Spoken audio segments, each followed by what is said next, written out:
All right, well, here we go.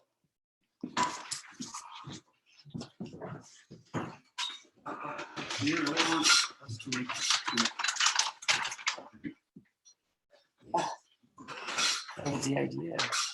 All right, well, here we go. Why don't you get popping? Making drinks.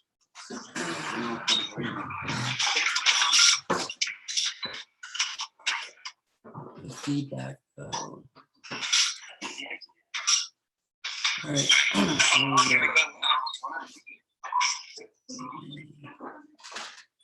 Let's go back to Zoom. All right. Okay. Awesome. Finally. Now Zoom through YouTube. Is that what you mean? Yep. Hey everyone, sorry for the delay. Hello from Texas. Sorry to keep everyone waiting. But we put together some things to talk about your comments and our comments on remote ID. So really excited today. We have some special help with our friend's gift. This was from our good friend PJ. And the gift that's inside of here is going to help us get through DroneU posting our comments, getting feedback from those comments from you guys. I want to hear from you directly what you think. We've got everything kind of in place to get our comment out. Remember, commenting on the proposal for remote ID ends at midnight or 11:59. Right. So essentially what I want to do is just wait a few minutes to get everyone here. We're going to get these contents out, get started. And then what we're going to do is essentially long and the short of it. My phone's going to blow up this whole time, so excuse me. But what we're going to do is go through posting our comment. I'm literally going to read through what we have written up. I just want to reiterate, if you have the comment guide, great. If you don't, you can go to droneadvocacykit.com, download that guide, and that also has links to exactly where to comment on the NPRM. So, DroneU. Yes, so anyway, this is through Zoom. I set up the live stream on DroneU, but unfortunately couldn't get the stream to start through my computer, didn't have the streaming software. So, Rob, do you have the keys to this, by the way? This was from our good friend PJ. As was this. Oh, This. that's probably good. That goes in there. You know what? He gave us these cherries, but they don't fit. Yeah, you had mentioned that. Yeah. You could cut that piece of wood out on the bottom. Right here, yeah. But anyway, so whenever you're done with your flying and you need to make an old-fashioned on the road, maybe not on the road or while you're driving, but on set before you go, that's gonna help you out. So Rob is actually with me tonight and will be helping out in guiding this discussion and making sure that we don't go too far off the rails as usual. Let's see how many people respond to that. One person says, great comment guide, use it to make their comment. Carla, is it Carla? Says, hi Rob. Sorry, the camera and my computer are really far away. Hey fellas, keep it rocking. Here we go. Jumped on YouTube. Check YouTube again. I need to share this video on Facebook really quick, ladies and gentlemen. So, oh man, I don't have a wireless keyboard. You know what? I will just change the link on the post. I was gonna buy oranges for you at the store. Cool. So Vic and everyone else, go to Facebook, just updated the link. So it looks like I need to go on that other video really fast. All right, let's see. Hopefully we can get everyone over. Give me a second, everyone who's on the correct stream. So hold on 1 second. Looks like there's a lot of people on the stream. Oops. They're a little spicy.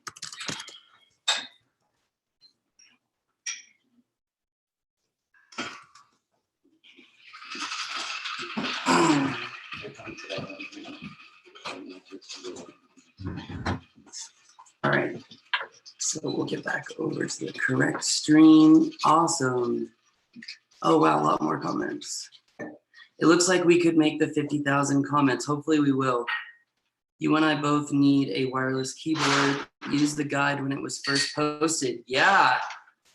Hi from Chicago. Brand new part 107 pilot. Awesome. Keep the fight up. Awesome. Looks like people are coming over now. This is great. Is Rob putting away the dishes? No, he's not. Let's see.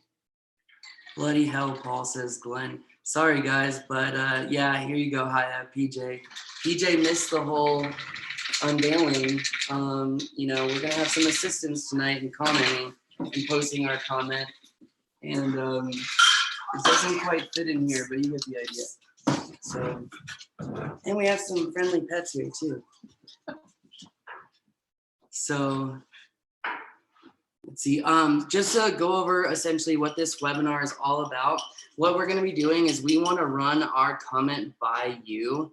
Look, if the drone industry is supposed to, you know, represent the interests of, or excuse me, if the representatives are supposed to represent the interests of the drone industry, then it's imperative that we have some sort of feedback loop.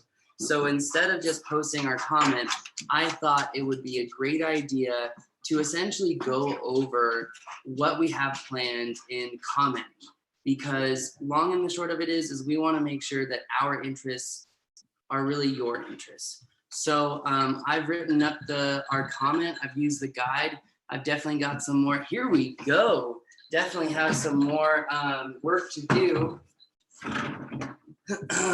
And actually, I think Rob is going to be, just so you have an idea what's going on. Even Rob may be surprised by some of the content that we have here in the comment guide. The only thing is oh, I look like a fatty here. Oh well. Hi everybody.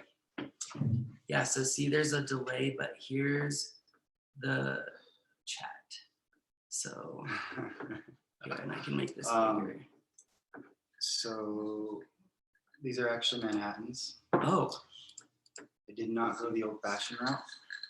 really? Mm-hmm.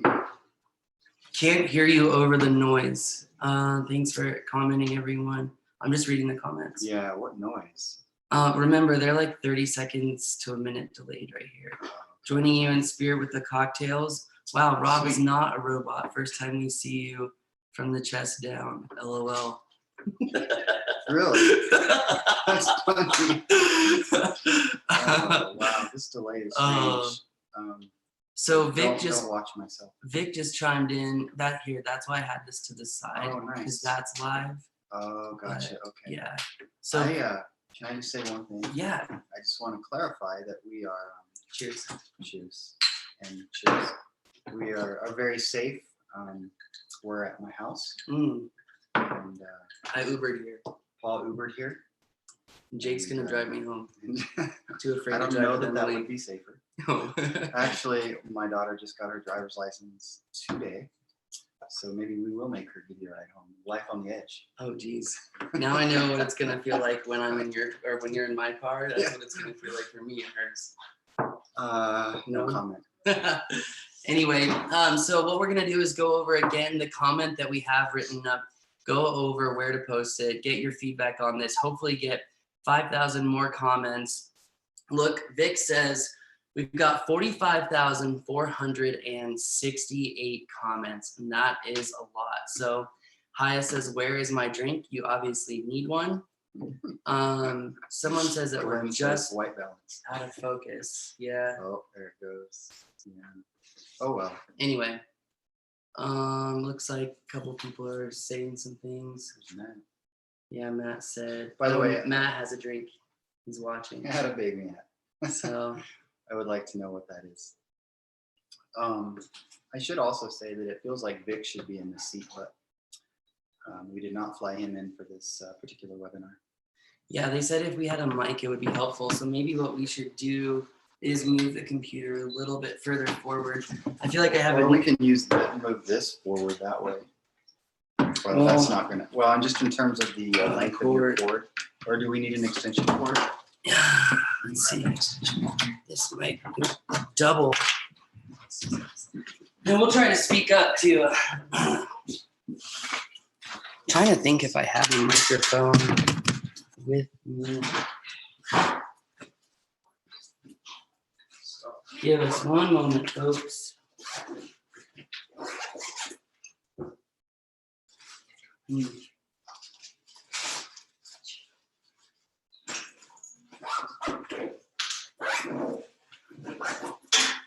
All right, well.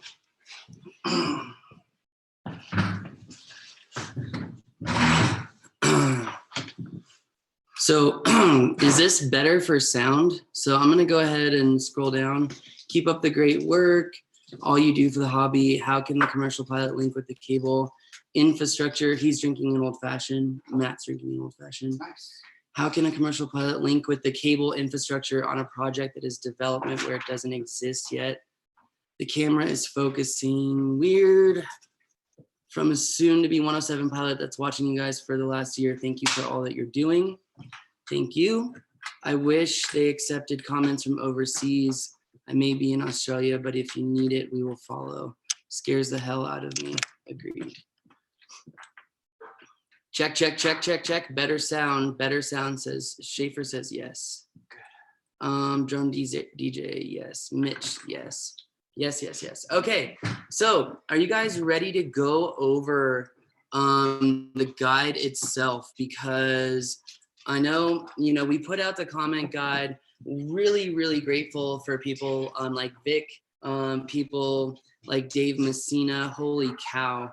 It's been really, really, really helpful to have everyone's help in this. And it's been amazing to really see who's stepping up. And it looks like Vic's drinking a Guinness. So I'm glad. Let's all give a cheers really quick while I find the comment guide. Cheers, cheers, cheers. Here we go. Yeah, got it up. Cheers. All right, so I've got the comment guide. They do accept overseas comments. You look and sound fine. Go with it. Let's go with it. Yeah. All right. So, did you get a chance to read the whole comment that I wrote up? I did not get a chance to read the whole thing. Did you read like maybe a sentence? I read the first probably half. What'd you think? Did I disappoint you? No, not at all. Not at all. Were you a happy camper? Yeah, for sure. So what do you think the biggest problem is with the proposal?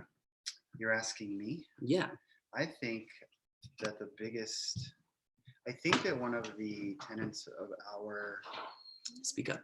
One of the tenets of our liberties here in America are freedom, right? And I fear that this proposal is just one more step towards less freedom because of the security issues. To me, that's the bigger macro issue with this in terms of how they want us to be connected all the time. And again, like I said in the beginning, that's why I think Vic should be here talking to you, because you guys have such a better, more intimate knowledge, but perhaps a different perspective, such as mine, is important as well, right? So here's the beauty of the internet. We can have Vic here. All right, so let's get Vic on the phone here. A little FaceTime. My phone might die. There he is, Vic. Hi, Vic. Oh wait, I gotta turn off my headset. Hold on 1 second. Can't hear him. Hold on 1 second. Is it cold in your house? Hold on. Still can't hear him. He says I'm just a weenie. Oh, hold on. So yes. Hey, can you hear us? Yeah, I've got a delay. Hang on, I gotta turn something off. So, all right. So Rob says that you should be here talking about our comments, but in an effort to make sure that, you know, people have good representation, they can't see you, but they can probably hear you. See, drinking a Guinness. Cheers, buddy. Cheers. Yeah. One guy says he's at the hospital. Have a drink for my lady, or have a drink for us. Wow. Anyway, I want to talk about this comment. I want to talk about the biggest issues with the proposal.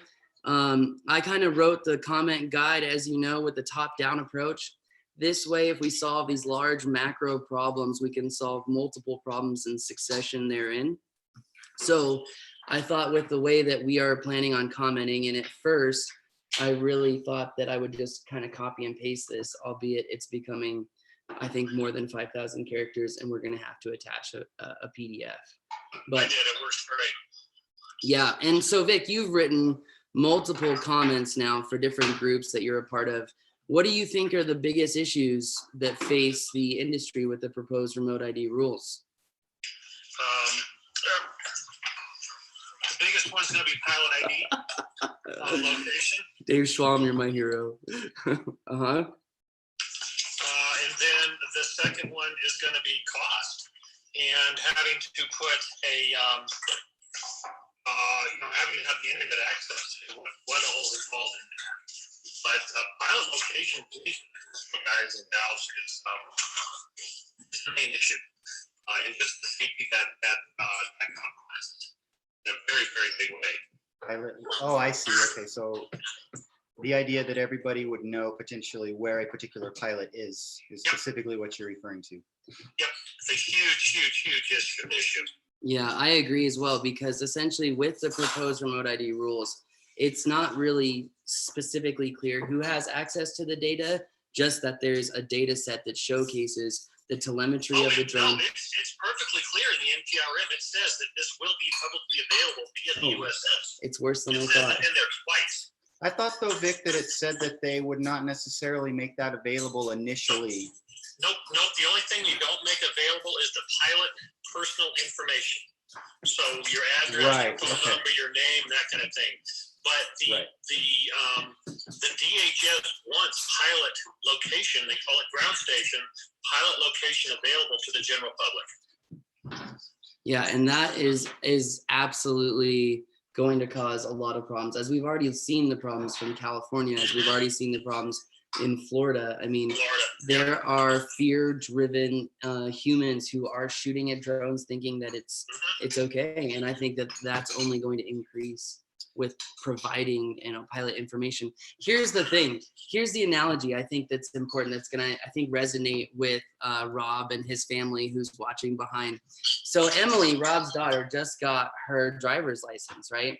And one of the things that Emily just received with her driver's license is privacy, right? She can drive her car around. She has a license plate. That way, if some weird, creepy dude that's probably gonna get shot by Rob, you know, wants to follow, That's right. wants to follow Emily around, he doesn't know where she lives because the license plate provides her with privacy.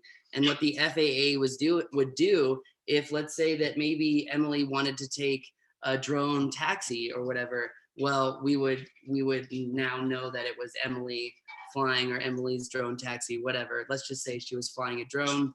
We could see where Emily was flying a drone at any given time. So do we know what the justification for that particular element is? Security, the all-encompassing security. Specifically though? Nope. Okay. It's just a security issue. The DHS wants real-time access to every drone that's in the sky. Okay. In the United States airspace. Yeah. People are making some good points in the comments here. You know, we've had so many safe flights and 0 deaths. So many. It's, you know, so again, I think we've listened to macro voices for too long. So everything I tend to think about is macro. And for me, it's about control. And I think even getting caught in the weeds is potentially a challenging thing But so I guess what I'm saying is I've appreciated your approach, Paul, because it's an approach of let's deal with the macro, and then that will take care of the micro. That's important. And it's like anything. There's always some group, i.e. the government, some element of the government that is wanting more control of our lives. And now I'm really sounding like a weirdo. I'm not, but that's just what I think about when I think about what's going on here. Well, what really doesn't make sense to me too is, the FAA and all these security agencies are so concerned about, data leaking to foreign entities. Yet what are we trying to do? We're trying to now create this huge database of everyone flying drones, and oh yeah, let's leave it up to the FAA and their private industry stakeholders. I think maybe we should send an invite to the email list that was leaked during the IPP integration from the FAA and say, hey, how do you expect for them to keep the database of drone flights when they can't keep your email safe? And I know this because I sent you this email. I don't know. Well, we have to be careful in that when the IPP emails came in, that was a public email database, so it wasn't necessarily hacked because it was not done correctly, and anybody could access that email list. Yeah, It was just done stupidly. Fair point. that's true. The reality is 0.5% of the people that saw it would have actually seen it. Yeah. Hey, You have to go looking for it. But look at all the security, or look at all the data agencies. Experian was hacked. wait, comments. Everybody was hacked. It's hackable. No It such is. thing as not. People are saying comments are closed. Comments closed. No, they're not. It's only 6:30, What time do they close? midnight. That's what I thought. Yeah, hold on. Hang on, let me pull something up here. No, I can comment right now. That comment, boom. You know what might be going on, and this happened last night as well.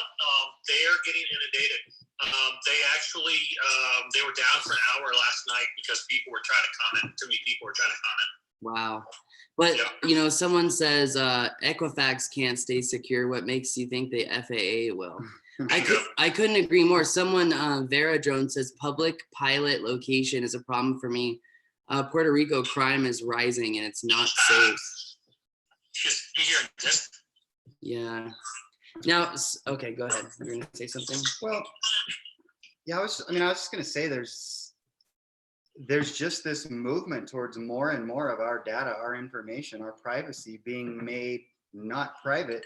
This is just one more example of it. And like he says, from Puerto Rico, the more of that information that is out there, the more unsafe we are. Now, that's not to say we're paranoid or conspiracy theorists, but it's not the way we should be moving. True. Right. True. So are we in a show? What's the plan? Are we in a show? Yeah. We're gonna go over our I don't want to comment. rush us. No, it's okay. We're gonna go over our comment. By the way, comments are due at midnight Eastern. That means that they are gonna be due at 10 p.m. Mountain time, just to clarify for everyone watching. Or that's 9:59 specifically Mountain time. But what we're gonna do is we're gonna go over our or what I've written up for the comments. I'm probably gonna have to do a little bit more writing, frankly, Rob. But I don't want to ask you to read it because I'm embarrassed that you may read something and have a reaction while you're reading it and it may not be good. So I'm gonna read it if that's okay. Am I done? What you wanna log off here? Yeah, I'll log off and watch. Okay, sounds good, Dick. I'll comment. I'll try and keep track of the comments. So. Sounds good. Sounds All right. good. All right. All right, later. Okay, my battery hated that. Okay, so Thomas Deary brings up a really good point. I thought cell providers were sued for selling consumer information, but it was location, and you're correct. So what we're gonna do is we're gonna go, Which is an even lower level, yes, right? It didn't include the personal information. correct. And yet, Mm-hmm. and here we are. Yeah, I mean, come on. Yep, I'm gonna drink to that. Come on. It's not hard. It's not right. It's not right. It's true. It's true. All right, so let's go ahead and read this.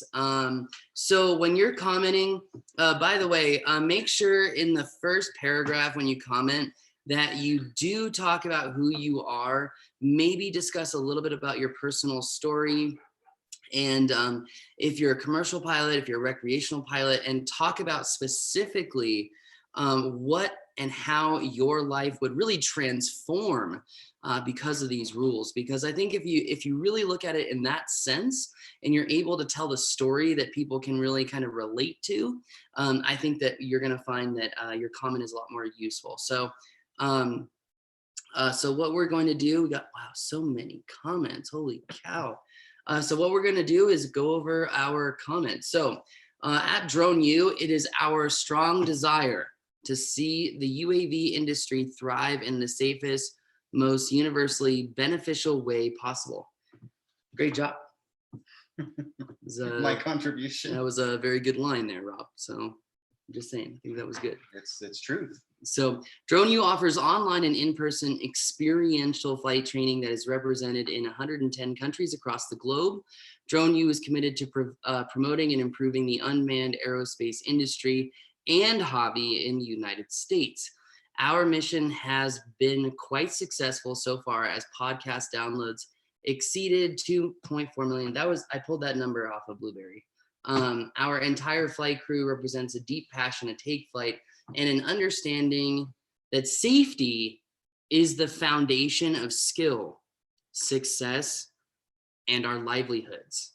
So I'm trying to... And the community around us, essentially, by definition, right? True. So what I'm trying to say with that line is that, like, look, we understand that safety is important, not to be safe to make the FAA happy, because, like, no offense, but tell me one FSDO or FAA inspector that can teach me the rule number 3 of takeoff, that can teach me the rule of knowing the ultimate safety indicator for flying.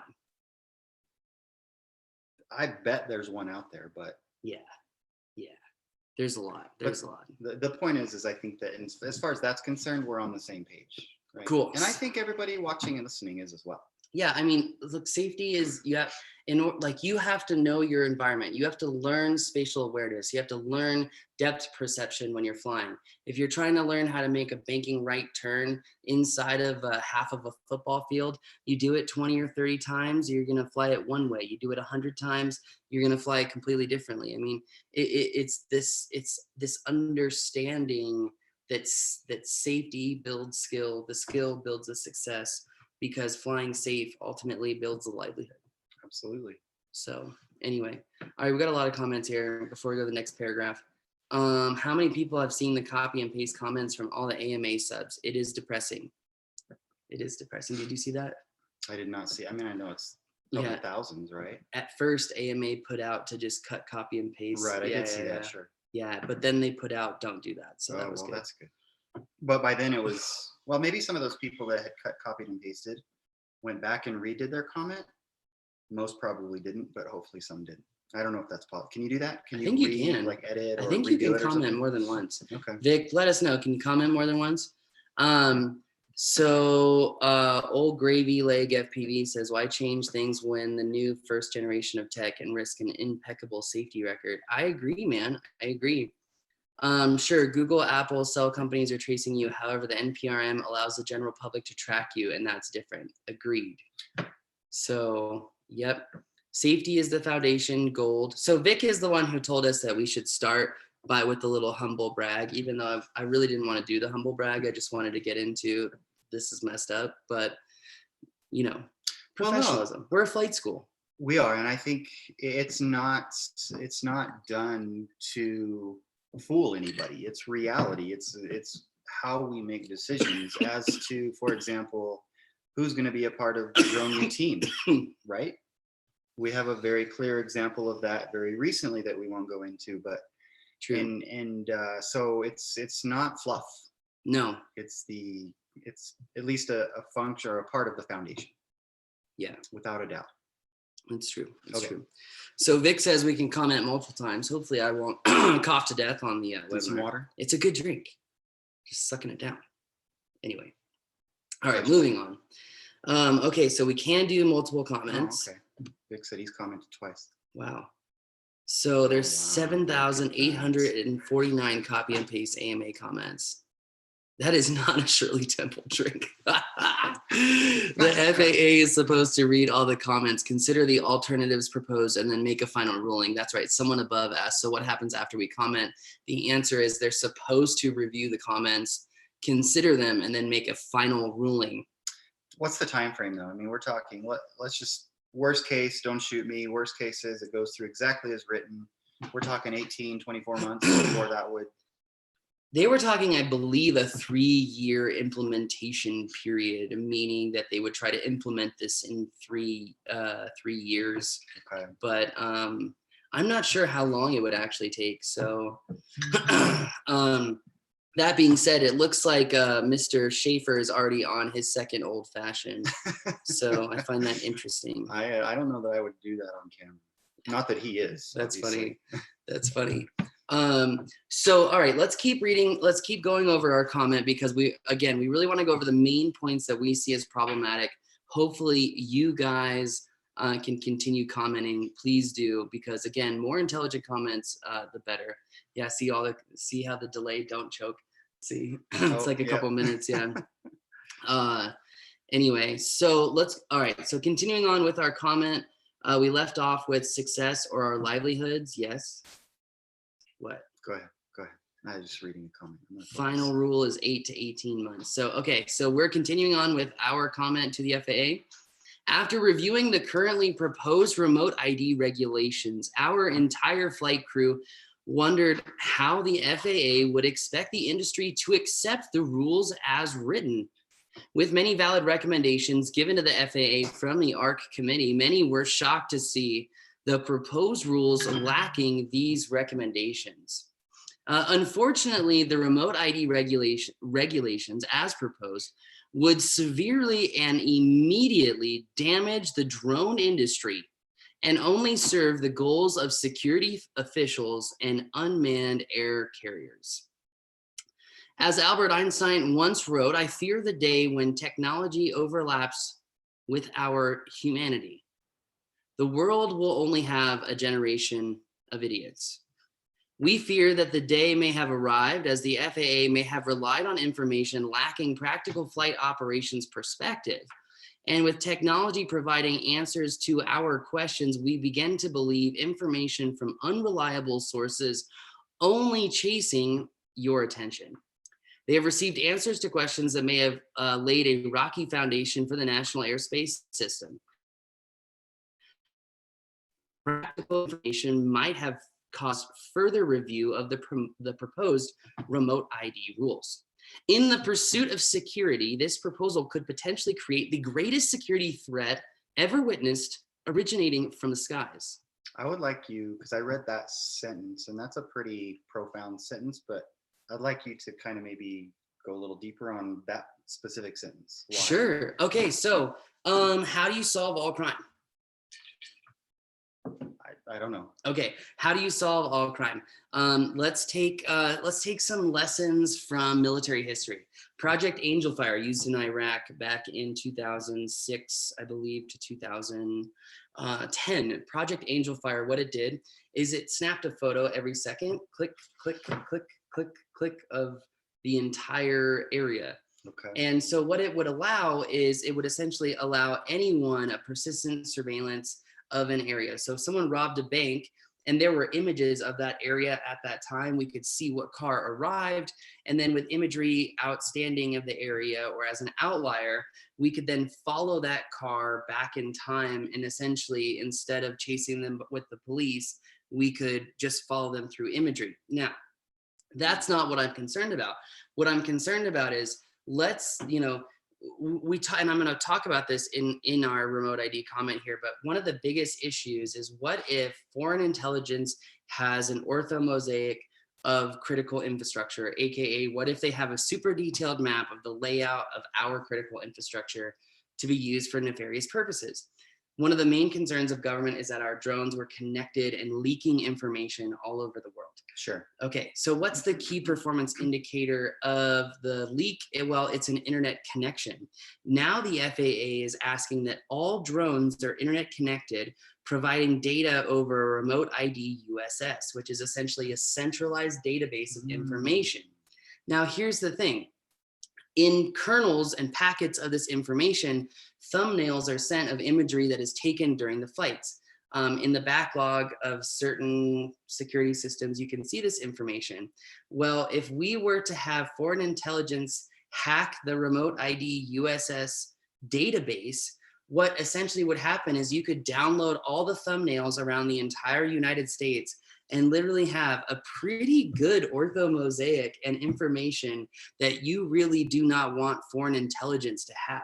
So you're literally creating, who knows, like, I mean, we're talking mapping thumbnails, we're talking just basic video thumbnails. You aggregate all that information together, and now you're talking about the Trojan horse of security intelligence warfare. I mean, you're talking about information that would provide unpronounced detail and information that I think as an average American, you really don't want going out. And we're going to expect these private industry stakeholders to now keep that information secure? I don't think so. Well, and that goes back to the comment that Equifax couldn't do it, right? Yes. That's why. I have to admit, I hadn't really thought about that, but that is absolutely true. So all these efforts to remove the DJI drone force, so to speak, out of the US skies in terms of important infrastructure, who cares? Exactly. Who cares? Because it's all right there in the USS databases. Exactly. If it's an American drone, DJI drone, whatever, yeah, it doesn't matter. So that's why I am saying, okay, first thing that I'm saying as a potential problem that we have to solve is network connectivity. Connect the freaking drones. Who cares? But every other commercial purpose, no internet connectivity at all. I'm sorry, no. First of all, 50. I like Matt's comment. He's right. There is zero chance that this information will stay secure. Yeah, thank you, Matt, aka software engineer. We agree. If Matt agrees, I feel confident in the decision. So, but you know, that being said, I mean, 50 USC 1801 is all about wire transmission of domestic intelligence gathering and how it is not allowed. And I really feel like this potentially violates that pre-existing law. And I mentioned that in here, but you know, we went down the rabbit hole there for a second about why this, you know, they're trying to get security, they're trying to achieve safety in the airspace. But again, without a practical knowledge, it's hard to make these decisions well. And I think in the face or in the effort of security, they are actually causing a potential larger problem. So this is the epitome of unintended consequences not being considered. Mm-hmm. Like sort of the black swan is right in front of you and you just ignore it. Exactly. You treat it like a white swan. Exactly. So that's why I have the quote in here, as Albert Einstein once wrote, "I fear the day where technology overlaps with our humanity. The world will only have a generation of idiots." So because we don't know how the data can be used and because we don't know the potential issues that can happen, you know, that's issues in itself. So what I'd like to do is go over some comments and then get right back into this. Is that okay? Sure. All right. Please. So, because there's a lot of freaking comments. So, the federal government system for managing security clearances was hacked. Oh, that's unfortunate. There you go. Especially when NPRM only says cybersecurity with no specific examples or details about what that means. Couldn't agree more. SVFD Fireman says, "Hey, Rob and Paul, firefighter here in Washington State. Thanks for the offer a couple weeks back via email, Rob, winky face." What does that mean? I don't remember. Some SAR missions are in areas without cellular service that would restrict flying missions. Couldn't agree more. Let's see.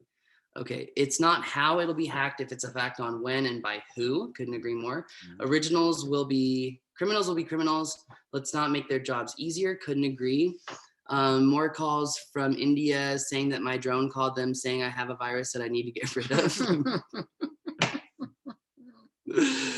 Oh, there was such a good podcast on Reply All about that. But anyway, you can still fly missions without Wi-Fi if you're broadcasting. Yes, but Vic, we're going to eliminate internet connectivity we're pushing for broadcast only. 80% of drones all have it, right?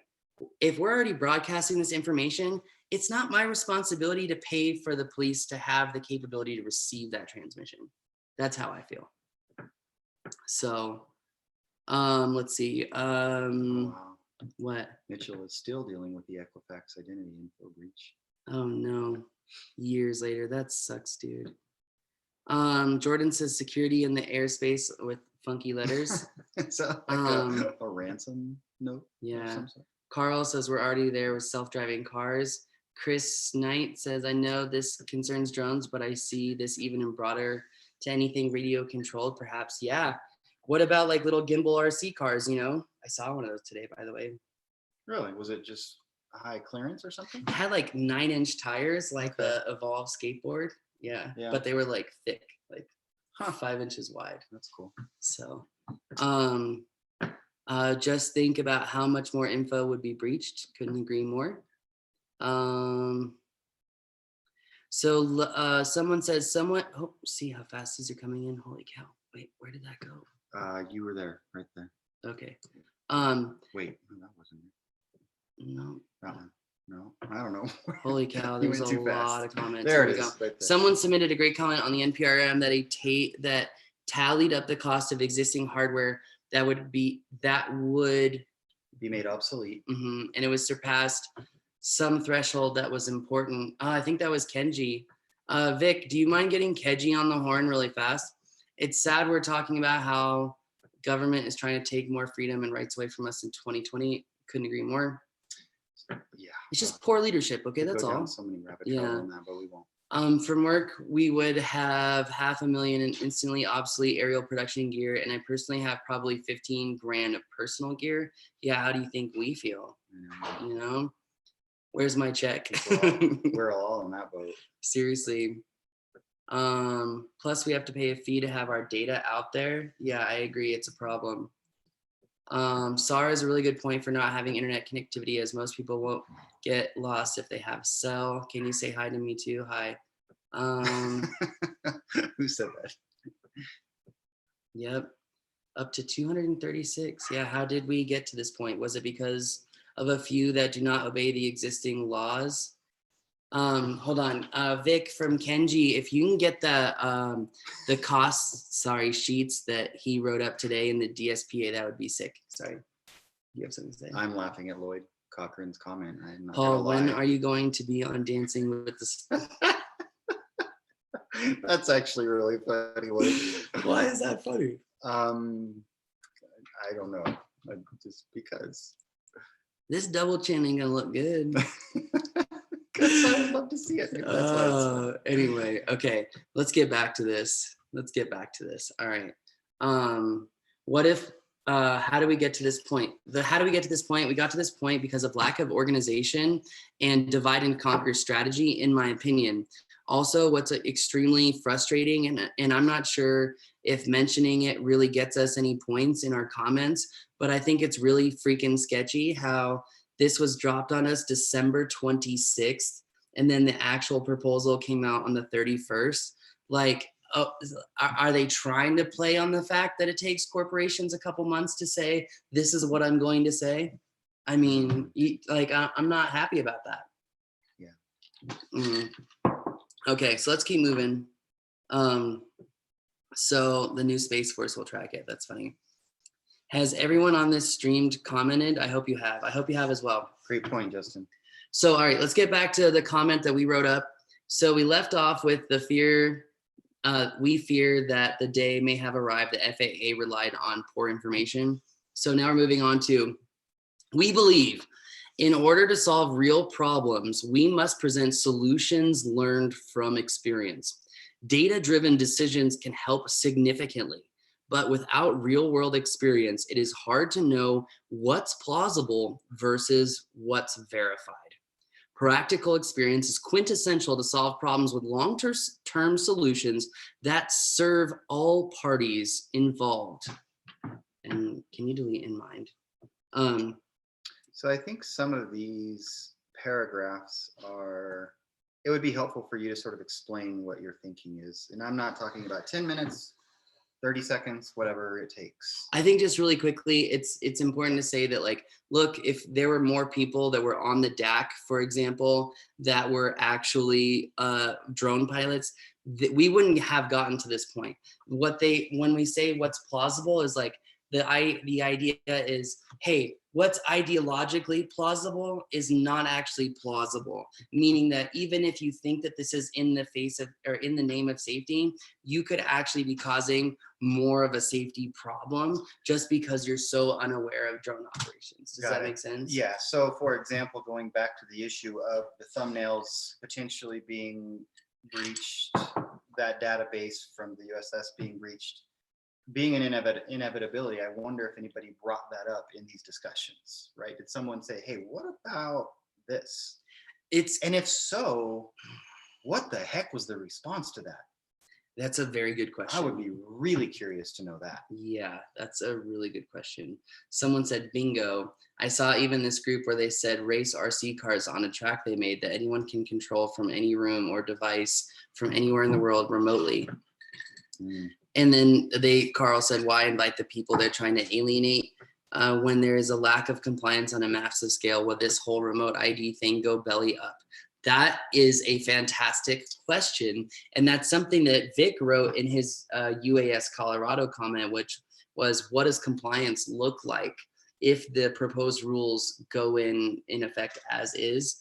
And I think that, I've even talked to some friends about this, but it seems like complete and total utter chaos would ensue. I mean, if you think about it, right?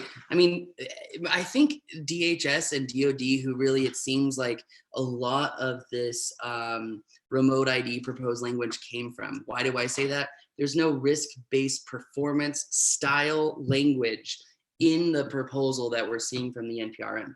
So going back to DOD, DHS, right? If DOD, DHS, if their intention is really to create the safer skies, if it's really to know where the pilot is and know that location, it seems like the lack of practical information from that the FAA was getting information from. So the FAA was getting information from the DAC, getting information from the ARC. The information from the ARC was actually really good. It seems like they ignored that. And the FAA got this push from DOD and DHS for this huge, security remote ID. And I say that in our comment that practical information is so important, and that we live in an age where we can erroneously trust information from bad sources. So what I'm saying is you've gotten bad information from people who don't really understand flying drones, paired with a group who is, and we have a great table from Kenji where it showcases every single person on the DAC and, from Brendan Schulman, every single person on the DAC and who has financial gain by being there. And you would be stunned at the information. And then we did the table. How many people have their Part 107 and actually know the rules to fly? Only 4. That was shocking. So FAA is relying on this information that is not practically based. It's really focused on people who have who want skin in the game. Meanwhile, FAA or DHS DOD is realizing, okay, FAA doesn't really have any backbone. Okay, FAA may be being pushed by the very private industry stakeholders that are supposed to help them. And it's just like if you hire a developer for your website and you don't know how to develop a website, you're gonna be taken advantage of in one or another way because you don't know the ins and the outs and what goes into it. Someone could tell you X, Y, Z, and it ends up only being half of X and a third of Y.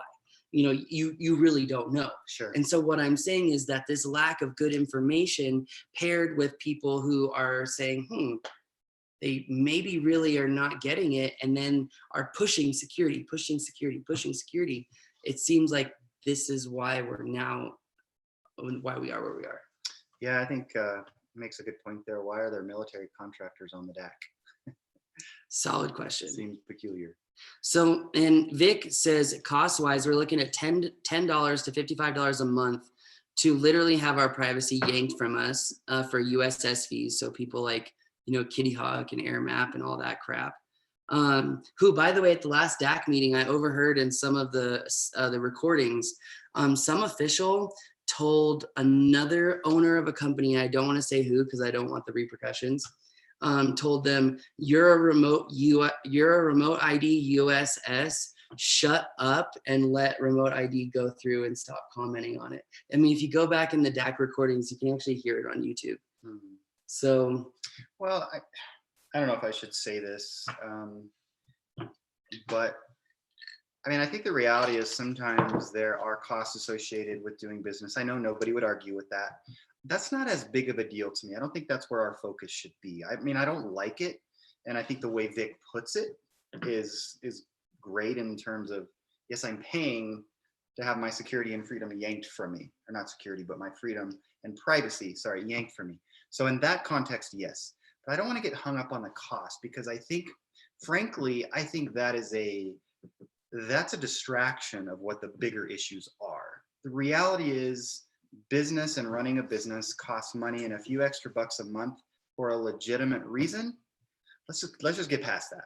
yeah. Let's deal with the bigger issues. And again, the context that Vic puts it in, I totally get that. And I'm right there with you, Vic, on that. But I just don't want us to get too hung up on an extra $10 a month or whatever it is to run a business. So a very quick story, past business, we went from having to pay literally $50 a month to be licensed, not a month, a year to be licensed, to $3,500 a year, like that. For what? Licensing for So what? the mortgage business. Oh, wow. That sounds like a great time. Okay, I want to bring up something here because Kim has a great point that someone else very high up in this industry has mentioned, and it's absolutely crucial and important that this makes it in for your comments. But one of those things is, what happens if we lose internet connection in flight? Does the drone crash? What if I'm recording a one-shot video? Does it stop and ruin my once-in-a-lifetime footage? This is a great question. I was literally flying something this morning in an area with absolutely no cellular coverage whatsoever. This is why the first thing that we're talking about in our comment with removing is the requirement for internet connectivity. Simply no. Drone delivery, great, but bridge the gap between part 135 and part 107, and have a different and unique certification, for those aircraft, and they can be internet connected. And then it's also not violating or potentially violating any existing or pre-existing US laws re-wiretapping, because if it's just connecting the drone and internet connectivity of the drone and not the pilot, I don't see that as a violation of 50 USC 1801. But I'm also not a lawyer. I just pretend to be one on YouTube. So, You're honest. I'm not trying to pretend to be one, but anyway. Okay, so one other person says, do you guys know how many prosecutions have come from the FAA on existing drone laws? Didn't we do a FOIA We request on did that? do a FOIA request on that, and last time we checked, there were something like only 11 actual civil fines given out, and then we now know about the Las Vegas guy who just got a fine.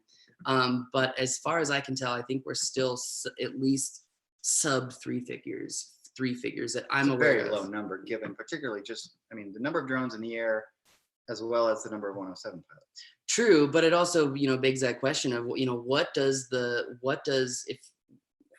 flying environment look like if there's no compliance? Because again, who rules the industry? It's not the FAA, it's the insurance companies. And if someone like Skywatch were to remove the one line item that says must comply with FAA guidelines, people could continue non-compliant flying commercially. I mean, they're taking a risk. It's illegal technically, but if the insurance is still covering them and they have a crash, I mean, they're not at that point risking their livelihood or their careers, and business goes on as usual. No, put another way, they would be much more concerned about not being covered for insurance than the possibility of being quote unquote caught. Exactly. Right. Yeah, you're right. Someone writes, has anyone thought of a class action lawsuit to tie this up in court until it's no longer equitable for the parties pushing for remote ID? Brilliant. I believe that is a yes. I believe that person is also here. Who knows, maybe one of the FPV groups will get a part of it. But I didn't see very much online about the protests this weekend. I saw a couple pictures from out front of the FAA, but I didn't see the protests. But I think if the FPV group can get together with some Part 107s and represent all of us at once, I definitely think that we have a chance of potentially holding it up in court. Yeah, go ahead. Totally. So 507 RC mentioned he's answering Kim's question, but I think that actually is exactly, so the answer to her question is yes. That if you lose internet connection, you're supposed to land as soon as possible. Right. The bigger issue that I see with that is I do not want something internet connected to be in control of my flight controller that's actually pulsating the motors and keeping me aloft. That Right. is a safety concern in itself. I mean, if we're having to educate manufacturers already on the importance of a sensor denied flight mode, like attitude mode on the consumer drones, imagine having to educate them on the importance of this. Right. Yeah, I know, absolutely. long-winded. No. We might need to we might have some friendly furry guests coming into frame, but anyway, going back to this, we have some more questions. Most of my professors say that aviation rules are written in blood. My response is that UAS regulations aren't and will likely never be. Only deaths from drones are 3D helicopters and a 4-meter glider. Your son would just like roll by. That's funny. But no, I agree with the question from Kim as far as internet connectivity cannot be associated with the flight controller. Thanks, Asher. What's up? Never mind. Go ahead. So Drone DJ comments, it's not only DOD, DHS, but the telecoms, AT&T, Verizon. 44,168 comments. Let's get to 50,000. Share this, guys. Share this. Ladies and gentlemen, please. Even the Minnesota Department of Transportation submitted a comment against the remote ID NPRM. Yeah. Our national airspace, by its very nature, must be cooperative environment or it'll fail. Agreed. That's why I don't think it's good for non-compliance. I just want to say that. I painted that picture. That doesn't mean that I'm for that. I think non-compliance causes chaos. I think a lot of people lose their jobs anyway in the chaos, and I think it's bad for everyone. Yeah, we have to remember that we are definitely taking a long-term perspective here, right? And so that perspective is not going to be healthy long-term. Wow. Apparently the FAA had to shut down their offices on Friday in anticipation of the protests. Really? That seems lame. Huh. I wonder if it played out the way they thought it would, because like you said, I didn't hear much about it. Yeah. Y'all are really far behind in the chat. Thanks. We're just trying to cover it all, okay? Sorry. Anyway, I think there's a lot of nuance to it. Depends on if you're standard or limited. There's an internet available when flying. Either way, we don't want standard. No more standard or limited. It should be like literally the new standard should be broadcast only. It is not our responsibility to have to pay for the costs that law enforcement or the government incur in being able to see our flight information. Okay. Anyway, okay, here we go. So going back to our comment, what's that? Okay. That's where you are. Apparently they didn't want that as a precaution. We need to get some drone people on that board. They said there's seats open. I agree. We need to get people on the DAC committee. Vote for Vic, vote for Kenji. I seriously, have you ever seen, what's the name of the movie where it's like vote for Pedro? I know what you're talking about. Someone tell us, because you know what he's talking about. Vote for Pedro. What is the name of that movie? I don't know. I mean, I can picture scenes. I can picture the characters. I can't picture the title though. Anyways, I think we need to do a vote for Pedro, but change it to vote for Vic and get Vic on the DAC. So I think that's really important. But someone just said that our glasses are looking a little empty here, Rob. You want another? I would love another one. I didn't Uber over here for no reason. Okay, keep reading. Okay, I will keep reading. Rob is going to graciously help us out here. Someone said vote for Dave Messina on the deck. I agree. Yeah. I agree. Napoleon Dynamite came in like 5 times. Yeah, Napoleon Dynamite. Napoleon Dynamite. Thank you. Maybe what we need to do is get those shirts made up. Vote for Vic. Vote for Dave. You know, I'd wear a vote for Dave shirt. I'd wear a vote for Vic shirt. All right, back to our comment, because we've now got 334 of you, 338 and climbing. So back to our comment. With the goals laid out in mind, it seems that the proposed remote ID regulations would cause many problems in the industry. Problems include eliminates privacy from pilots and potentially causes life-threatening danger. All right, we already talked about that. Ruins a pathway for recreational pilots to learn flight and discover the aviation industry. Okay, this is a big one for me. So this is a big one for me. Someone asked the question, does anyone else think that local law enforcement should not have access to our ID at all? They should have to get that from the FAA. Commercial drones should pay for all the fees. They are making the money. No, man, we're not paying the fees to kill our own privacy, because that's not good for anybody. So it looks like I got 3 years to sell my drones if this happens. Well, hopefully that market strategy won't have to come into play. I heard the FAA closing on Ken Heron vid over the weekend. Protests, a guy did mention that on Friday. That's interesting. Someone says, broadcast remote ID should grant you the ability to fly BVLOS and FPV without a spotter. I agree. All right, back to the comments. If remember, we said problems include, and then we were on number 2, ruins a pathway for recreational pilots to learn, flight, and discover the aviation industry. The third problem that we mentioned, and this isn't a bulleted list so that you understand, this creates massive layoffs across the drone industry and linked industries as a whole, especially in enterprise industries. Now, here's the thing. We made this big list and there are 11 points that we really want to hit. And point number 2, we kind of skipped over with the whole ruins a pathway for recreational pilots to learn flight and discover the aviation industry, right? Look, as commercial pilots, we all came here for you know, kind of, thank you very much. For kind of the same purpose, right? It's the love of flight. It's that when you're in flight, you have this whole new feeling, this feeling that nothing else really exists. Look, the comments are going up as we're talking. This is awesome. 44,807. So can you play Fortnite, says the Dark Knight. That's hilarious. I don't know why I popped up on your YouTube, but I hope that you comment on the remote ID for drones. All right. So here's the thing. We all came here because we have a love of flight, right? We cannot ruin the funnel, the pathway for recreational pilots, for hobbyist pilots to come into this industry. We cannot restrict the airspace for the veterans, for the people who have not much else to enjoy but taking flight. And I think you know some of the people I'm talking about. We cannot kill the propensity, the love, the passion of flight in the name of security. This is why at Drone U, what we're promoting is the broadcast only method, because with broadcast only method, 80% of all drones are covered. They already have it.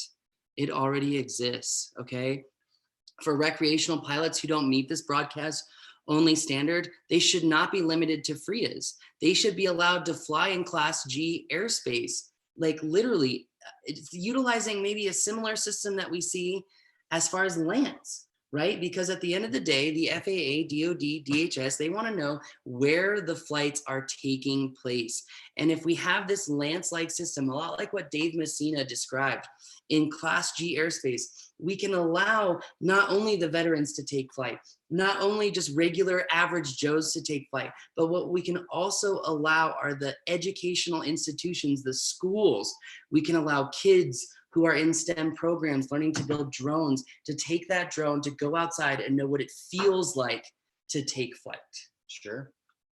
That is literally, you know, what we're talking about here is not only, you know, the FAA thinks, yeah, we're just stopping the Best Buy pilots from going out and flying. No, you are ruining the economic a viability of America by not allowing the youth of America to learn about drones, by being able to build one and not have some manufacturer standard and not have to be connected to the internet. Because, oh yeah, doesn't that violate children's laws? I believe it's called CUPA laws.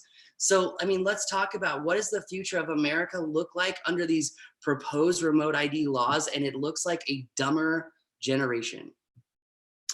Well, and yeah, and I think that we have to remember that these kinds of things are a very slippery slope, right? I don't want to be too dramatic, but that's the reality of the world that we live in. We have to protect our rights because they get chipped away at. They do. They do. You know, people are saying, what about Amazon, FedEx, and Verizon for our data? Here's the thing. I really think, and this should be clear in our comment, that I'm going to have to file now before 9:59 and explain to my wife why I'm not coming home for the next few hours. So, oh, Josh, please elaborate. And I'll even call you on the phone if you want to go live on this thing. Ultimately, it comes down to a violation of our Fourth Amendment rights. Let's talk about this. Travis says maybe the plan is to eliminate the small guy and allow drone delivery through Amazon. I think that is the plan, and I think the bifurcation and disorganization of the industry as a whole has really hurt our ability to fight this, and that's why it's so important that we get all these comments in, that we fight this, that we take it to court. And frankly, I hope that some of the FPV groups do litigate against it, because I think that they actually have a few legal pedestals to sit on. Well, I think, again, some of the cases that we've seen recently with selling information, again, not even including personal information, just location. Yeah. That is very clear. And I think they're losing those cases. I agree. Right? I agree 100%. What? That last comment there, I think, talk about non-compliance. Yeah, my drones will never see remote ID. Never, never. Mm-hmm. You and Taylor Swift could be onto a good song. We will never, ever, ever taking flight together. I don't know, maybe? No? Probably stick to my day job of flying drones. That's right. All right. One other comment I wanted to mention here, I would support more regulations on large fleets of autonomous drones run by large corporations, if you can define that well and exempt them from the rest of remote ID. I kind of agree with that as well. I think it's a good point in that I would love for you, for Vic, to maybe talk a little bit more about what is acceptable, because again, we in general support some of what's going on here, right? The ability for law enforcement, for example, to identify a nefarious pilot. Which we're cool with. Things. Right. Law enforcement, Merry Christmas. But, see my license plate, just like in real driving. Okay, right. But right, that's the difference though. Because just like with the example that we gave with Emily, right? Some weird creepo can't follow her and figure out where she lives. But a cop who wants to pull her over and say, hopefully, you know, you're not doing drugs and driving or drinking and driving, they can look up where she lives, right? And that's the differentiation. Well, and there's a comment totally confused to how this is even enforceable to non-commercial citizens protected under the Bill of Rights. It's a good question. Yeah. And again, I think that comes back to non-compliance, enforcement, and what will actually happen in that particular paradigm. Yeah. So flying in a free site would be like spending time and money in scuba gear than having to swim in the backyard pool. It's a great analogy. Wow. Mm-hmm. I might want to add that to the comment. This was kind of like analogy. The entire idea of utilizing this venue for going over the comment, because you can throw off all the information and people can give you, you know, great points to hit at. So I think we should definitely add the scuba gear. I think that's really great. Enjoy, Michael. Yeah. So going back to the comment that we are going to post, we were on the list still of problems. So what I'm going to do is just finish reading the list of problems and then read the next paragraph, because I believe that really kind of completely sums up what our goal is at Drone U, and then we'll move back into the problems. So long story short is number 4 problems that proposed remote ID has: entirely devalues a few million aircraft rather quickly. Overnight, in fact. Actually overnight, yeah. Because yeah, even if it does take 3 years to implement, no one's going to spend $8,000 on an Inspire 2 X7 if they can't use it in a couple years to make money. It's just like, I just don't think that a lot of these government employees that are like, they're good-hearted people, but they do not have the experience and wherewithal to make educated decisions as if their life, their bank account, and their family in bankruptcy relied on it. Mhm. And that's what I want to see. I want to see more practical leadership that thinks about this stuff, because here's the thing, FAA employees, 15 aircraft deep, if all of a sudden remote ID goes into effect, then guess what? We just lost a whole lot of money. And you know what? I wonder how many, rich, fancy people who have the money to sue the FAA would do something about that. I sure don't, because I want to build relationships at the FAA. And I'm kind of wondering if the FAA is cornered by the security forces, but also FAA, you're in charge of making the rules. Remember that, make the rules. Problem number 5 is ruin motivation for recreational pilots to take flight or potentially cause a massive compliance problem. Number 6 is potentially violate pre-existing United States law. So we talked about that as far as the wiretapping issues are concerned. And so again, in our proposed solutions, our very first thing is remove internet connectivity. So problem number 7, we talked about, problem number 7, ruin potential growth of the industry in every sector. Problem number 8, potentially negatively affect industry growth directly and indirectly related industries, or I should say direct and indirectly related industries. So every industry has ancillary industries that support it, and all of those are hurt as well. Yes. Kind of like Apple, right? Apple's what Apple is, but it's without probably thousands of other entities supporting it, it doesn't exist. Yeah. Yes. Sorry, sometimes it just hits Mitch Doherty. Mitch says, do I spend more money upgrading my fleet? FAA is holding my fleet hostage. I couldn't agree more. Just the mere threat of this proposal has already caused people to leave or not join.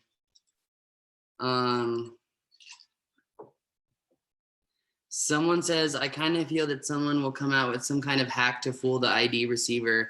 I'm working on it now. All right, back to the problems. Hinders existing domestic and foreign manufacturers of aircraft. Number 10 is provides potential massive security threats to the USA by requiring internet connected devices. Number 11, ends successful STEM education programs across the country. So I'm going to read one more paragraph, then I'm going to go back, and then we're going to go into our solutions. So go back in the chat. We believe we can acquire security without giving up privacy. We believe the general goals of the FAA to set up a license plate in the sky system are completely plausible and will advance the industry towards universal traffic management. At DroneU, it is our goal to remain succinct in an effort to relay messaging quickly and efficiently, as done so while operating any aircraft. So in an effort to provide practical insight, we presented the problems as seen from our screens. In an effort to save the industry from a fatal shock, we will present solutions to serve security with broadcast-only requirements for remote ID. The solutions we present were written in a top-down approach. We believe by removing some of the fundamental pieces of remote ID, we solve numerous problems in succession. Should we just go into solutions or go back to chat? 50,000 comments. It went from 45 to that fast. Yeah. I think a lot of people were waiting to the last minute. Yeah, I think a lot of people were waiting to the last minute. Yes. Okay. Which is fine. I mean, they're in. Yes. Wow, that's awesome. Gravity FPV says, correct me if I'm wrong, but I don't think there's a pathway to upgrade any existing drones with remote ID in the current proposal. That is absolutely 100% correct. It's not a software. No, not at all. Mm-mm. Otherwise, you're stuck to a FRIA, which is complete horse scheisse. Well done. Thank you. I'll be right back. All right. I live in a rural county with a total population of less than 20,000 people. There are cities with larger populations within a city block. I will never see commercial delivery services in my area. Literally more regulations on drones than actual weapons of war, which are protected by the Constitution. Where do you get the date comment counts? The submission page only changes once a day. Oh, I was just reading what people were posting, so good to know. All right, so let's go into the potential solutions, because in order to be effective in our comments to the government, we have to showcase that we have a practical, intelligent, experiential perspective and standpoint to come from.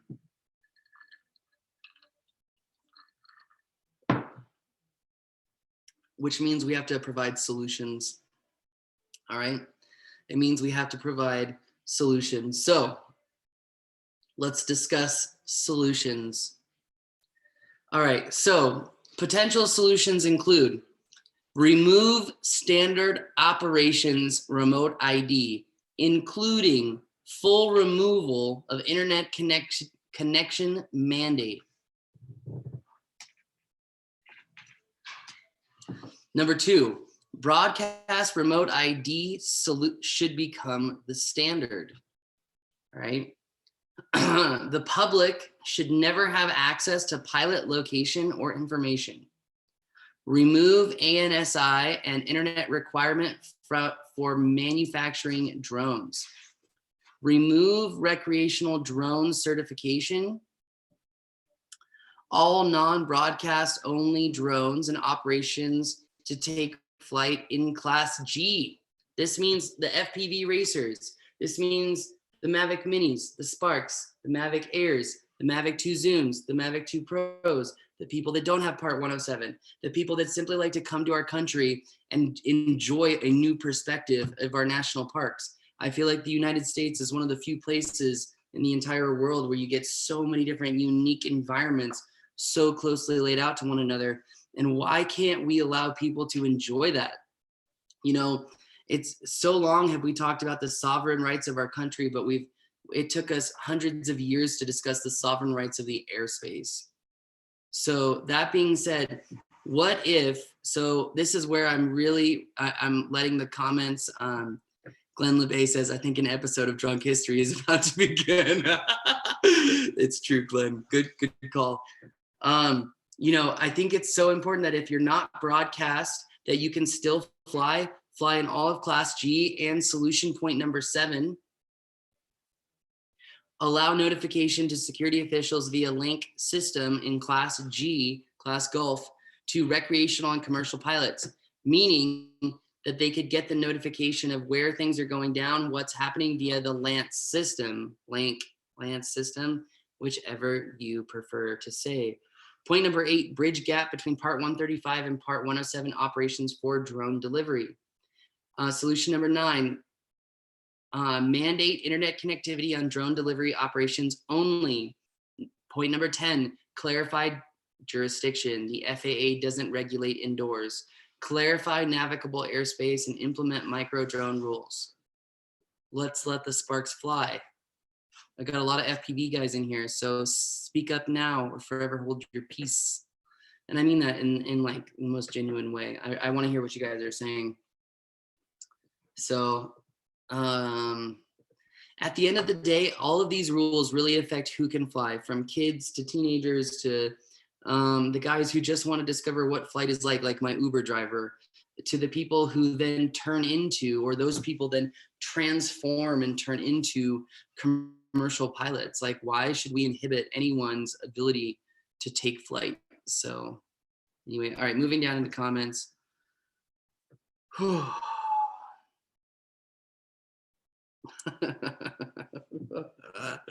Harold Schwab comment is hilarious.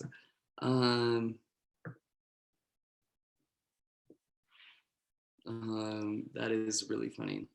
Has the FAA heard of the FPV hobbyists? We take things apart right out of the box. I just hit refresh. Could we do this again on Friday so I can drink too, please? Wish. Only thing is, comments are only allowed until tonight. I agree. I fly the real thing and drone laws are getting out of hand. You need to have a lawyer with you to fly a drone.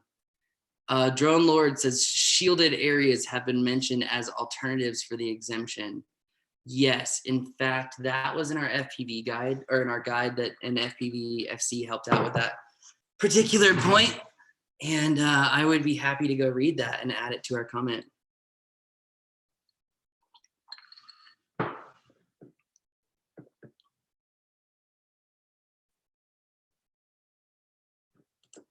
Okay, where am I?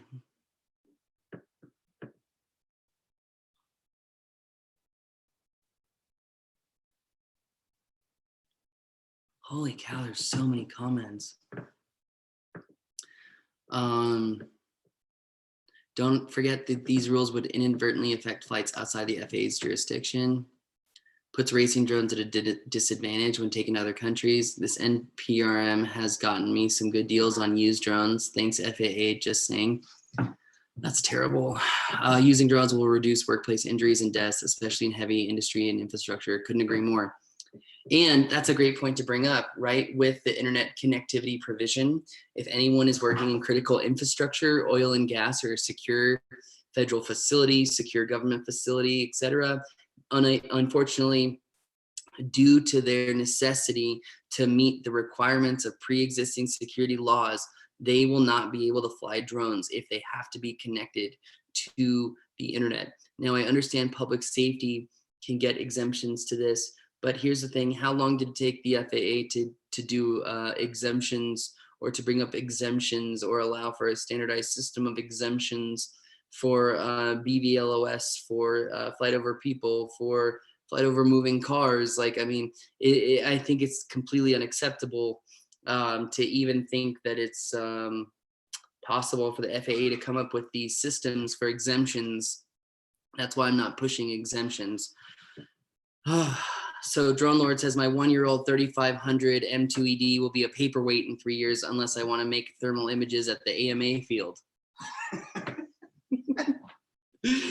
Why not take all this money that we are wasting and educate everyone on the land system? I agree. Raise the lower weight limit. Even the FAA's own research shows that 250 grams was too conservative. Google Task Alpha 14 UAS Ground Collision Severity Evaluation 2017 to 2019 for full details. Yeah, one of my friends wanted a parrot drone and he bought it for $10. Wow. It's kind of like traveling right now. You can go Seriously. to China really cheap. Hey PJ, you want to go to China? Got nothing to lose. Sorry, I had to. All right. I'm done with the mask jokes. All right. So have you finished reading? I'm almost done. I'm right here. So I was just going back into chat. Neil Armstrong himself said was an avid aircraft modeler and credited with inspiring passion for aviation. Ain't gonna happen, too much money involved. I would use a cell phone without a SIM card in it, so the drone wouldn't be internet connected. So when people abuse the ID law and the FAA wants to add more laws to the ID law, can we do your live chat again? That's a great idea. Scale model airplanes need more than 400 feet to take off and land. So they'll Good be point. out of compliance before they take to the air. Yeah. If you end this at 9, you can fly by 6 a.m. We fly on a remote island with terrible internet. Okay, wow. Paul's really struggling to say exemptions. Thanks. I must have missed that. Thanks, Matt. Closest AMA field is 30 miles away. No way I'm paying that much. And what about the Snotbot? It does incredible non-invasive DNA research on whales. I don't think whales stick to internet connectivity waters. It's just like that. Why I don't think the FAA understands this just absolutely murders the industry. Like, anyway, absolutely murders the industry. Wow. Well, I wonder if they do understand that, but that's out of their hands. That seems to be the question. I don't know. But anyway, going back to our solutions, I believe I left off at point number 9, mandate internet connectivity on drone delivery operations only. Clarified jurisdiction is point number 10. FAA does not regulate indoors. There were some points to the remote ID proposal that kind of insinuated that the FAA has jurisdiction indoors, and it needs to be made extremely clear that they don't really have jurisdiction indoors. And I think that's important to clarify, but also I think it would be important to clarify navigable airspace, because I think that drone flights that take place below the tree line maybe should be in a whole new class of legislation themselves. And this is quite a touchy subject because I don't know why. I don't know why either, but it's because you could even go so far as to say 100 feet above tree line, or I mean, there could be some reasonable, but that's maybe this isn't the time for that discussion. Well, look, we've been talking about doing this video on how to get an exemption in a zero grid area on lands for commercial pilots. And the KPI for the application is that the drone is below the trees. Mhm. So if the drone remains below the trees, then why is it a problem? What's the problem? Exactly. Yeah. Because if a helicopter or plane is below the trees, well, they got much bigger problems. Than that drone for sure. Mm-hmm. Yeah, I think that Drone Lord makes a really great point. I don't know if it's come up before that you brought up, but also, hey, John, when you're talking about SAR missions, I mean, there would have to be some sort of exemption for that. Well, like I said, Right. there is the public safety exemption, but as I mentioned while you were out, is that I can't accept the FAA to create exemption systems. Look how long it took them to create the systems to allow for exemptions right now. I mean, even last year at the FAA symposium, I think it was 92% or something of all exemption requests were declined because there is no system, because the FAA even said it themselves, not at this last DAC meeting, but the meeting before that, when Brian Wynn went up there and said, we have no way to even judge what is a standard operation. What does it look like? How do we know if it's safe? So, I mean, this is why too, I hit, at the very top of the comment that, how can we expect you guys to come up with a solution if you're not actually out there even flying? Yeah. Well, again, vote for Vic. Yeah. Vote for Vic. All right. So someone says we're working on a tarp to cover all of Shreveport, Louisiana, so we can fly inside. Anyone read the Amazon response to NPRM? It just got a link to it, but have not read all 6 pages yet. How is disaster relief effort going to be hampered without internet? Great point. Great question. We have a nonprofit, not public safety. Great point, right? MKE. So John, we're talking about just completely eliminating internet connectivity as a requirement, period, unless it's for drone delivery.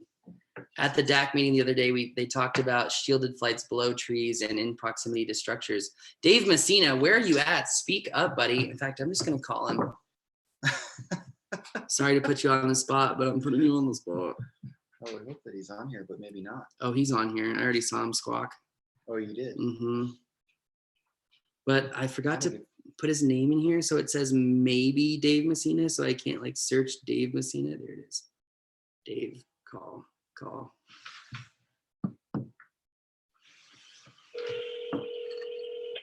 Cheers, Dave. Hey, Dave. How's it going, buddy? Good. So you're live with about 400 people right now. Is that okay? Sure. Okay, great. I have a question for you regarding shielded operations. Okay. Would you mind reiterating and elaborating on the FPV-FCC's, position on shielded operations, what they are, how they work, and why it would help recreational pilots, hobby pilots, specifically FPV. It looks like 3 people have already commented and they want to know who you are. So if you don't mind answering the question by first stating who you are, that would be great. Sure. And prompt me as if I miss any of those more subtle points. This is Dave Messina. I'm the president and CEO of FPV Freedom Coalition. And shielded operations is pretty simple. It's a concept that is in place in New Zealand as a regulation there for mostly for drones. And the idea is that you would be able to fly beneath the top level of a man-made or natural structure. And so the idea would be that you would be able to fly out, and we've recommended out a lateral distance 400 feet. So if there were a tree line, for example, that went down a road, you would be able to fly beneath the top of those trees for 400 feet. Now, the benefit of this is we have requested that this be part of recreational UAS flight, and that it be allowable in without any remote identification. And we anticipate that that will receive pushback. So as a fallback, we've suggested that we could couple something like Lance with a shielded operation and simply request, here's the area where I would fly, and this would allow me to fly in either uncontrolled or controlled airspace. Did that touch on the major points? I think that was glorious. Excellent. Yeah, that was fantastic. Mhm. Do you happen to be on this live stream that's going on right now by chance? I'm not, but I could be. Well, Dave, I appreciate you answering the phone as randomly as this phone call was presented to you. We appreciate the fact you're on a live stream right now on YouTube as we are about to submit our comment, but wanted to go over our comment with our friends, family, and flight crew.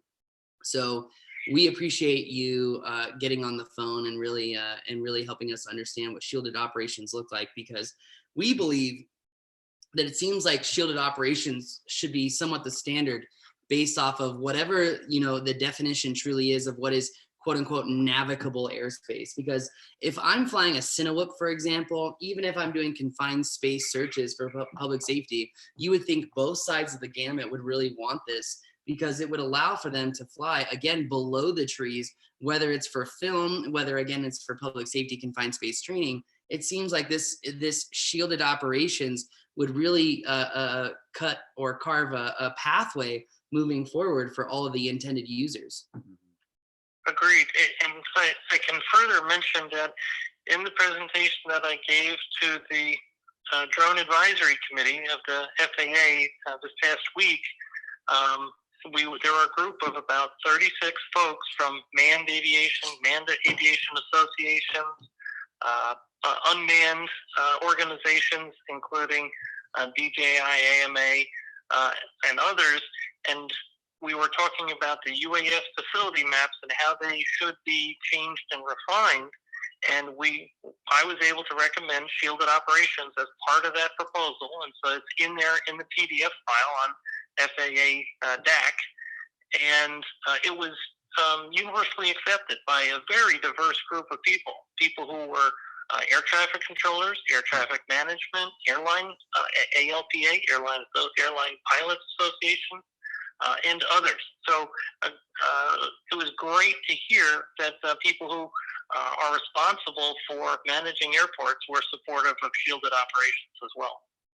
Well, I mean, it makes sense, especially when most of these airport managers, as we're learning, as we're putting this information into our new props training program about, applying for airspace in zero grid areas. And, the key to success really is just saying, essentially the conclusion of what you see in shielded operations, which is we're going to fly here, we're going to remain below the largest physical obstacle or potential issue or again, man-made structure or obstacle. Exactly, yep. That would come into place. So, I mean, it really seems to be kind of a common sense solution. And once again, you wonder why the FAA wouldn't consider something like this as a common sense solution. Right, and we're hopeful that the presentation was well received by the DAC members as when approved and submitted to the FAA, and it was politely, and I'll say, but well received. And they obviously cannot comment on the content of the presentation, but they were enthusiastic in their response. No, it's a good point. It's a good point, Dave. And we really appreciate having you here. Like, seriously, thank you for your time today, because frankly, I know I appreciate it. And I know a lot of the other FPV, guys appreciate it. And I know a lot of the other recreational guys appreciate it as well. My pleasure. Anytime, Paul. Thank you. All right. Thanks, Dave. Well, I would like to, will you go up? There's a comment comparing, I'd really like to know your thoughts, and I don't know where Vic went, but down, other way, that one. Which one? Drone you? Yeah. Mm-hmm. Do you have different opinions on this issue? In large metro areas like Los Angeles versus, say, the boonies of Nebraska, nuances to consider for people thinking. Well, I mean, I will just say the drone job I did this morning, there was no cellular coverage whatsoever. And under the proposed remote ID rules, I would be limited from taking off, even under the standard or limited operations fields that they had mentioned. You know, that being said, I've talked to a couple people in the film industry, and we are now seeing a concerted effort against these proposed remote ID rules because simply they propose unforeseen burdens that really make, you know, the efficiency, the cost savings, and the ingenuity that drones provide on set. When you add all these provisions of remote ID, you really eliminate all the benefit that drones give on set. And frankly, if proposed remote ID was implemented as it has been proposed, this morning I would not have been able to fly for Netflix. We'll leave that comment there. Yeah, because that's truth if it were to come about as currently written. But yeah, very, very hopeful that it won't. Should we finish reading this? Yes, we should. Okay, good point. We've got, again, we've tripled our viewership, so it's cool. We believe connecting all drones to the internet will inherently make our sovereign nation more dangerous and potentially violate pre-existing United States law. We propose the FAA remove the internet connected requirement. Droney believes internet connectivity would pose a high cost and burden to the industry that would not serve the interests of the industry or security. Many security agencies are afraid of data leaking to foreign entities abroad, while the fear that sensitive information regarding our critical infrastructure would allow foreign entities with intelligence that simply isn't available otherwise. In the past, drone manufacturers were accused of leaking this very sensitive information through the controlling application that was connected to the internet. The key performance indicator of the potential leak was the application's connection to the internet. Without a connection to the internet, the data had almost no other means of transmitting to nefarious locations. With the proposed remote ID rules written as proposed, we would connect all or almost all of our aircraft to the internet. This mass aggregation of information would potentially provide the data leak of the century. This new remote ID USS system could easily be hacked and used to leak intelligence the US government and frankly the American people ultimately do not want anyone to have access to. Does the proposed remote ID system not provide a security threat in itself? So anyway, let's continue reading. We go on to the next problem, talking about recreational pilots. We've already discussed this a little bit. We believe the pathway for recreational drones to take flight should remain easy in order to keep the barrier to entry to remain low. With a low barrier to entry for recreational pilots, we allow STEM education, passionate kids and veterans alike to continue to discover the joy of flight. The recreational pilots are as important as commercial pilots, as we all started with a desire to take flight before pursuing monetary goals. The requirement for internet-connected drones will increase the cost of recreational aircraft and potentially inhibit kids and recreational pilots alike from taking to the skies. If the FAA required broadcast-only remote ID, we would still allow most drones to fly. Educational programs continue to remain airborne and wouldn't broadcast children's locations while at school. Under the proposed remote ID, it seems it might be further limiting STEM education by eliminating kids from taking flight at schools rather only than at FRIAs. We request the FAA allow G airspace to remain open to recreational pilots through a link-like system. With this solution, the drones wouldn't have to qualify for broadcast requirements and would allow kids to build their drones at school and fly them at school. Let children inspire each other and learn from their adventures in the air. The proposed rules would severely limit education for drones with manufacturer requirements and unnecessary airspace limitations. In addition, we question if internet connectivity and tracking pilot location may provide illegal information of children over the airwaves. We believe this remote ID system or license plate in the sky already exists in most consumer and commercial drones. DJI drones represent almost 80% of all the drones on the market and have already been offering a broadcast-only remote ID system for the past 2 years. By mandating a broadcast-only requirement, the FAA would not force every drone pilot to replace their equipment.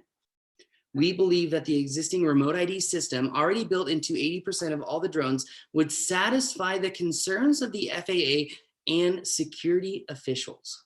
In addition, a remote ID system that is broadcast only is not run by a centralized database that can be hacked. Rather, it is decentralized, only offering information locally. If the government wishes to aggregate data on flights around cities, they can build aeroscope-like systems that showcase drone flight information. They can aggregate the data in a secure setting from the localized information itself. Drone pilots will not and should not take on costs to comply with security concerns. Rather, the government, who is tasked with preserving the security of its citizens, should take on the cost to secure the airspace.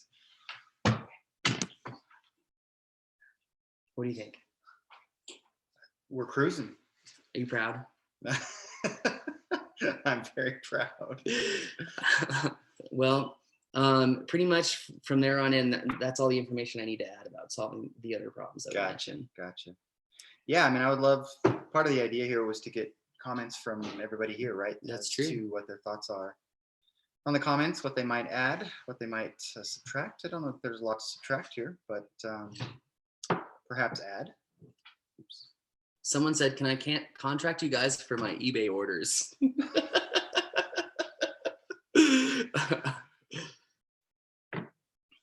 See, this is the type of stuff I want to avoid. Look at this. I am not going to take a chance and just keep flying where I usually fly. I will not comply.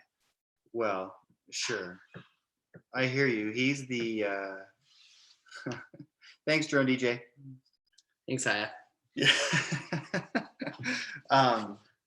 He's just saying it, but a large percentage of people are thinking it. But you're right. That's definitely not what we're proposing or what we're wanting people to do. Yes. Well, in an effort to allow your kids to go to bed, for me to get another drink, and for us to post this comment, we should probably sign off. Would we prioritize those? We better not. No, for the sake of sanity in the household here, it's probably good that we don't say those things. But is this sort of akin to somebody hovering over someone eating dinner at a restaurant and they're waiting for the table? For sure. For sure. That said,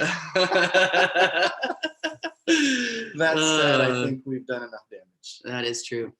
Well, thank you to everyone who has been here. Thank you for listening. We're going to go ahead and finish a few of our notes about our points and solutions. Someone says Prohibition 2.0. But again, you know, it's going to be interesting. I'm going to have Dave Messina back on the podcast to talk about the fight from here on out.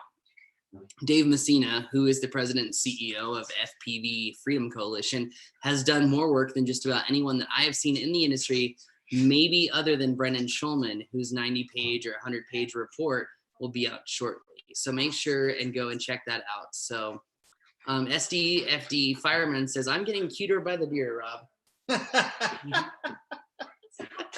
Then we definitely better stop this now. Oh, man. Oh, man, thank you to everybody. Yeah. Just fly and hold your AR-15. That's what I'm going to hire Rob. Let's bring that sucker out. He's got a couple of those. Someone says, I carry a knife now just because of this issue. I've carried a firearm on me ever since the beginning. So, wait, he says, I assume your comment covers this, but I remember hearing 0% of drones built today. We did cover that. Covered, yes. But yes. thank you very much for making sure. They Yeah. made me quit weed legal, so.